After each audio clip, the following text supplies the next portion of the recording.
Hey, what is going on, guys? Welcome back to another weekend market watch. Today is Sunday, December 8th. So I'm going to apologize. Last week I went home to visit my parents for Thanksgiving and totally forgot to record a video. And yesterday I went to a regional. There's a regional here in Minnesota. So I went ahead and went to it. I didn't do very well. I was 2-2 after round four and just decided to stop and play side events. I didn't want the pressure of having to go flawless the entire day. And yeah, I don't think I had the perfect deck. I was playing Azamina Rescue Ace. If you guys are interested in a deck list, feel free to let me know, and I will be happy to make a deck profile. But otherwise, I hope you guys like the video. Make sure to like and subscribe, all that stuff. Let's go ahead and get on into it. So, as always, starting off with the best selling of the last few days. Charming Fool Loss has gone up from 120 to about 130. Kind of unsurprising considering it is seeing more and more play. People have decided it is a card that's worth picking up. I think I talked to a lot of people at the regional yesterday that they finally decided to pick up Fuelos because it is just a card that's sticking around. We'll talk about the crossover breakers archetypes here in a minute, so let's go ahead and skip over those. Dominus Impulse is 60, down from 80. Makes sense. There's decks now like Ryziel that are light that you really want, and Fiendsmith is getting a pickup in playability, so people are stopping or they're trailing off on Dominus Impulse and leaning towards more light decks like Fiendsmith. Fiendsmith the Engraver, by the way, up to 70. It was down to I think 50 for a while. Let's check out that. What the heck? This is screwed. Yeah. So it was actually down to $50 and it spiked back up to 70, 75. So hopefully you picked yours up at 50. I probably should have picked up my third copy. I only have two, but I think you'll really only need two at this point. Molcharming Parulia up to 80. Unsurprisingly, this card is debatably better into a lot of decks like Ryziel. So unsurprising that it's getting an uptick in price. Wish I had picked these up at 20 or 30, but oh well. Deception and Sinful Spoils is 37, down from I think it was like 50 or 60. Let's see. Yeah, it was around $55 for a while. This is probably going to spike back up in a bit here because of the new Azamina White Forest cards in Supreme Darkness. That is a deck that I'm really excited for. I have everything ready for that deck, and I will be playing it. So hopefully these don't spike up too much. Luckily, I have them, but if you want to pick them up, I think 37 to 40 is about a fair price. Let's see, Lacrima, the Crimson Tears, is 11, up from I think like 4 or 5. Obviously, this became a 3 of. It went from a 1 of to a 3 of because of the Fiendsmith Cashier deck that was very popular in YCS Bologna. Essentially, just if you don't have a normal summon, this is the best normal summon. Basically, just treating. I love how Joshua Schmidt, like, he obviously helped make the deck. He didn't make the deck, he helped it. But when he described his deck profile, I did watch it. He basically treated Lacrima like he basically treated the deck like every other like runic build where he's like, oh, this is their only normal summon and it's our best normal summons. I don't know, it's funny to me. Anyway, Dominus Purge is up to 27 to 30. This is seeing a lot more play. I won't say it's as good as Dominus Impulse, but it is seeing more play.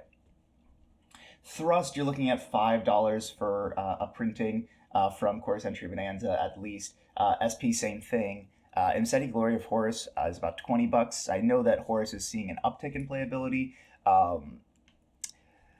I don't know if Horus is very good, but it is seeing an uptick in playability. It's nice to just have like such an instant kill button. Rank 8s are really powerful, all that stuff. So let's go ahead and get, second page here. Mirror Logic Aggregator, this is up to $6, $5-6. Unsurprising, it's used as a 2-of in the Ryziel deck, and it is also basically a great counter to the Ryziel deck if you're playing Ultimate Slayer. I was playing Ultimate Slayer, and I had one of these in my main deck, or in my extra deck at all times. Varudris is still holding $20, kind of interesting. I think Yubel is seeing a little bit of an uptick in play. Not too much, but I think it is seeing some. Ulcanix is 15. We're seeing a tin print of Fenrir here at 15. Cashier cards are actually relatively affordable now compared to how they were originally. I mean, I remember having to pay $70 for a Fenrir, so not too much fun. Chaos Angel from the tins is holding $20. Typhon from the tins is holding $25. Bastila Bellion is holding 20 to 25. Let's see, what else do we got here? Nightmare Apprentice is still holding 30. Heart of Blue Eyes is holding 8 to 9. Uh, yeah, we're looking at a lot of like just other random cards like QCR Caius is holding 70. QCR BLS is holding 70. QCR Dark Magician Girl is holding 75. All that kind of stuff. So, yeah, not too much has changed from Crossover Breakers apart from exactly in Crossover Breakers. So let's go ahead and get into it. So Ryzeal. So first thing I want to say about Ryzeal, there's a decent amount of Ryzeal at the regional I went to yesterday. And here's one thing I'm going to say.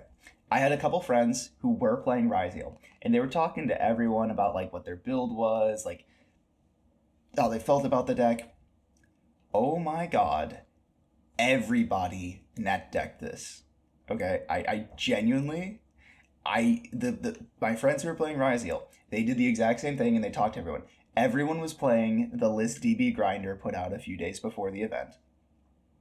Everyone was playing the exact same main deck, almost the exact same main deck, maybe just switching up a couple hand traps. Everyone was playing the exact same extra deck. And the side deck, there was maybe 3 cards different. Oh my god. Can people have an independent thought? That's all I'm thinking. Alright, anyway. X Ryzeal, you're looking at 35 for the Ultra, 45 for the CR, and 120 for the QCR. So not a financial advice channel, but in my opinion, when an Ultra and a Collector's Rare are this close in price, you're looking at a $10 difference, I can see the point to just picking up the CR, especially if it's a deck that is meta relevant. It will be meta relevant. It's a strong deck that is probably going to see some more support. I can see why you'd want to pick up the CRs. Ice Ryzeal, you're looking at $30 for the Ultra. Node Ryzeal, I think you play this one. I think the only one you don't play is this one, Palm Ryzeal. You're looking at pennies for that. Really, the only other cards to look at are Detonator and Duo Drive. So Detonator is $6 for the Ultra, not terrible. $50 for the CR. Yeah, this is a CR that I would not pick up. It's not quite worth it. And the QCR is 115. Duo Drive, almost same story. $5 for the Ultra, $40 for the CR, and 110 for the QCR. Sword Ryzeal down here is 25 for the Ultra and almost 40 to 50 for the Collector's Rare. Is there anything else? Nope, not really. Other than QCR, but we don't look at QCRs here. Malice. Malice is a deck that I want to be good. So I love Cyber's Pile. I think Cyber's Pile is super fun. I think it's a deck that any kind of like Cyber's Pile is usually very like interesting in terms of like you have a lot of branches on what you can do. The deck is very variable. Like just because you run up against Malice or like some kind of Cyber's Pile doesn't mean you're going to be seeing Code Talker variants where they're trying to do Heat Soul Control with Cyanide Kodak. Or no, I think Cyanide Crossover. I think it's the trap. Crazy trap card if you've never read it. Or they're doing Firewall stuff or whatever. But this deck is one that I'm surprised is. I'm not surprised. This deck is not very good into either the Mulcharmies or Droll or it's not good into Fulos. And it has a card that hard beats it in Lancia. And I know what some people are going to say. No, it doesn't hard lose to Lancia. But it doesn't make that good of a board either. So let's go ahead and get into it. So Ultra Rare CP10, or CP10, CMP 07 is the Ultra Rare Trap. It's only about $2, 40 for the CR. All the other cards are mostly at super rares. The only ones that really matter are the Ultra Rares. So White Rabbit, you're looking at $40. Malice and Underground, you're also looking at $40. And then Heart of Cryptor, you're looking at about $3 for the Ultra Rare. So what you're looking at realistically is about $250 for the whole deck. Because White Rabbits, Undergrounds, that's going to be about $120 for a playset each.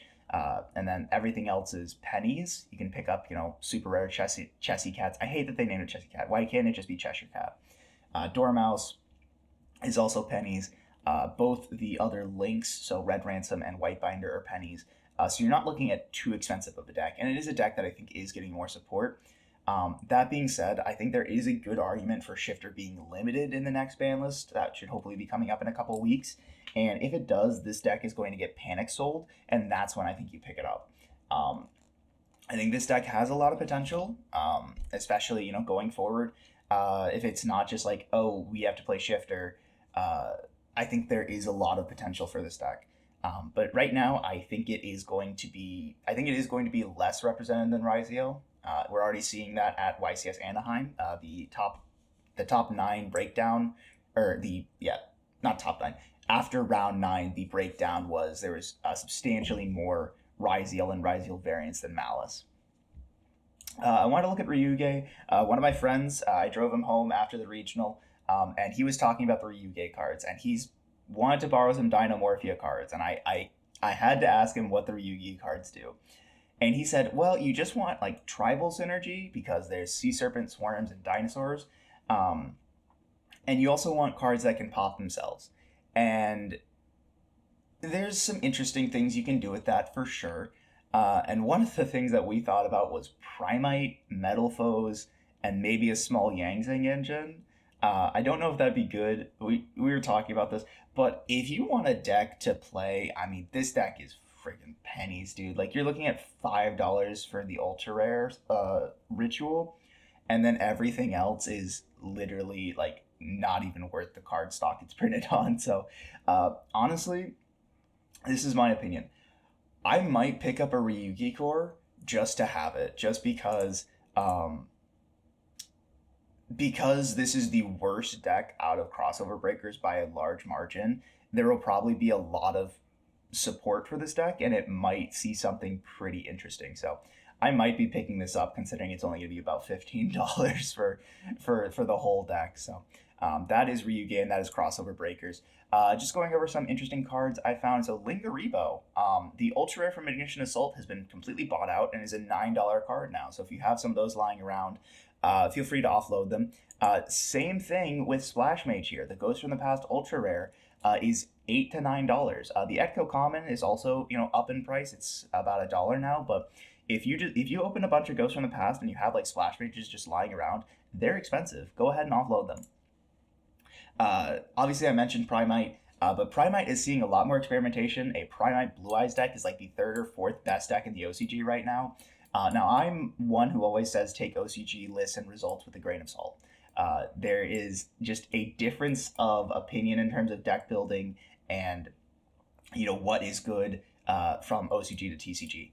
And I'm not saying Primite is bad, but I think it fills a different niche in the OCG than it would here. That being said, you're looking at $20 for a Primate Lordly Load. You are not going to be able to pick these up for much less. And with the Blue Eye Structure deck very closely on the horizon, like the Blue Eye Structure deck's going to be insane. Be prepared to see like 7 or 8 sealed series from different Yugi tubers on the Blue Eye Structure deck. But Primate Blue Eyes is a deck that a lot of people are looking into, and I can sort of see why. I don't get it too much, but I can see why people are looking into it. It does do some very interesting things.